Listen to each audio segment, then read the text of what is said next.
స్తోత్రములు. యెహోవా రాజ్యము చేయించున్నాడు, ప్రభావమునైన వస్త్రముగా ధరించుకొని ఉన్నాడు. ఆయన బలము ధరించి బలముతో నడుము కట్టుకొని ఉన్నాడు. భూలోకము కదలకుండానట్లు స్థిరపరచబడి ఉన్నది. పురాతన కాలము నుండి నీ సింహాసనము స్థిరమాయను. సదాకాలము ఉన్నవాడవు నీవే, సదాకాలము ఉన్నవాడవు నీవే. యెహోవా వరదలు ఎలుగెత్తెను, యెహోవా వరదలు ఎలుగెత్తెను. వరదలు తమ అలలను ఓరెత్తినట్లు చేయించున్నవి. విస్తార జలముల ఘోషల కంటెను, బలమైన సముద్ర తరంగముల ఘోషల కంటెను. ఆకాశమందున్న ఆసీనుడు బలిష్ఠుడు. యెహోవా నీ శాసనములెన్నటికీ తప్పిపోవు. అన్నటన్నటికీ పరిశుద్ధతే నీ మందిరమునకు అనుకూలము. దేవా స్తోత్రములు. యెహోవా దయాళుడు, ఆయనకి కృతజ్ఞతాస్తుతులు చెల్లించుడే. ఆయన కృప నిరంతరముండును. దేవదేవునికి కృతజ్ఞతాస్తుతులు చెల్లించుడే. ఆయన కృప నిరంతరముండును. ప్రభువుల ప్రభువుకి కృతజ్ఞతాస్తుతులు చెల్లించుడే. ఆయన కృప నిరంతరముండును. ఆయన ఒక్కడే మహా ఆశ్చర్య కార్యములు చేయువాడు. ఆయన కృప నిరంతరముండును. ఆయన తన జ్ఞానము చేత ఆకాశమును కలుగ చేసిన. ఆయన కృప నిరంతరముండును.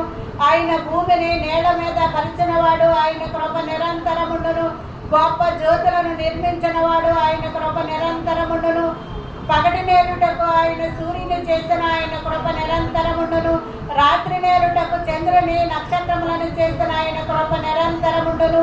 ఐగుప్తు దేశపు తొలిసూలను హతము చేసిన. ఆయన కృప నిరంతరముండును. వారి మధ్య నుండి ఇశ్రాయేలును రప్పించిన. ఆయన కృప నిరంతరముండును. చేయి చాచి తన బాహుబలము చేత వారిని రప్పించిన. ఆయన కృప నిరంతరముండును. ఎర్ర సముద్రమును రెండు పాయలుగా చీల్చిన. ఆయన కృప నిరంతరముండును. తన ప్రజలైన ఇశ్రాయేలును దాని నడుమ దాటిపోచేయించిన. ఆయన కృప నిరంతరముండును. ఫరోని అతని సైన్యమును ఎర్ర సముద్రములో ముంచివేసిన. ఆయన కృప నిరంతరముండును. అరణ్య మార్గమున తన ప్రజలను తోడుకొని వచ్చిన. ఆయన కృప నిరంతరముండును. గొప్ప రాజులను హతము చేసిన. ఆయన కృప నిరంతరముండును. ప్రసిద్ధి నందిన రాజులను హతము చేసిన. ఆయన కృప నిరంతరముండును. అమోరీల రాజైన సీహోనును హతము చేసిన. ఆయన కృప నిరంతరముండును. బాషాను రాజైన ఓగుని హతము చేసిన. ఆయన కృప నిరంతరముండును. వారి దేశమును మనకే స్వాస్థ్యముగా ఇచ్చిన. ఆయన కృప నిరంతరముండును. తన సేవకుడైన ఇశ్రాయేలుకి దాన్ని స్వాస్థ్యముగా ఇచ్చిన. ఆయన కృప నిరంతరముండును. మనము దీన దశల్లోనున్నప్పుడు మనలను జ్ఞాపకం చేసుకుని. ఆయన కృప నిరంతరముండును. మన శత్రువుల చేతిలో నుండి మనలను విడిపించిన. ఆయన కృప నిరంతరముండును.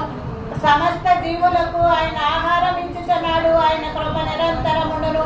ఆకాశమందున్న దేవునికి కృతజ్ఞతాస్తుతులు చెల్లించుడే. ఆయన కృప నిరంతరముండును గాక. స్తోత్రములు స్తోత్రములు. స్తుతుల మీద ఆసీనుడవయ్య